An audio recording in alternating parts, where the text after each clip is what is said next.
26 తారీఖు నాడు ప్రతి జిల్లాలో కూడా జిల్లా ముఖ్య నాయకులు కార్యకర్తలతో అన్ని జిల్లాల్లో కూడా సమావేశాలు నిర్వహించడం జరుగుతుంది. 29 కార్యక్రమానికి దీక్షా దివస్కి సన్నాహక సమావేశం 26 నాడు ప్రతి జిల్లాలో కూడా జరుగుతుంది. దాని తదనంతరం 27, 28 కార్యక్రమాలు కూడా చేసుకొని 29 నాడు దీక్షా దివస్ని ఘనంగా నిర్వహించబోతా ఉన్నాం.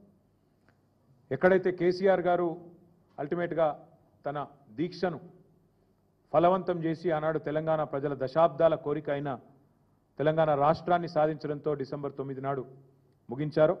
ఆ రోజు డిసెంబర్ 9 నాడు మేడ్చల్లో తెలంగాణ తల్లి విగ్రహావిష్కరణతో డిసెంబర్ 9 నాడు ఘనంగా దీక్షా దివస్ నవంబర్ 29, డిసెంబర్ 9 నాడు తెలంగాణ తల్లి విగ్రహావిష్కరణ మేడ్చల్లో మా పార్టీ మొత్తం పాల్గొని బ్రహ్మాండంగా ఈ 11 రోజుల దీక్షను ఎంత ఘనంగానైతే ఆనాడు కేసీఆర్ గారు ఒక ప్రకటన సాధించి విజయవంతంగా ముగించారు, అదే స్థాయిలో మరి డిసెంబర్ 9 నాడు ఉత్సవాలు జరుపుకుంటూ తెలంగాణ తల్లికి ప్రణమిల్లుతూ మేమందరం కూడా ఆ రోజు డిసెంబర్ 9ను కూడా ఘనంగా మేడ్చల్లో జరుపుకుంటాం. అందులో మా పార్టీ నాయకత్వం మొత్తం కూడా పాల్గొంటుంది.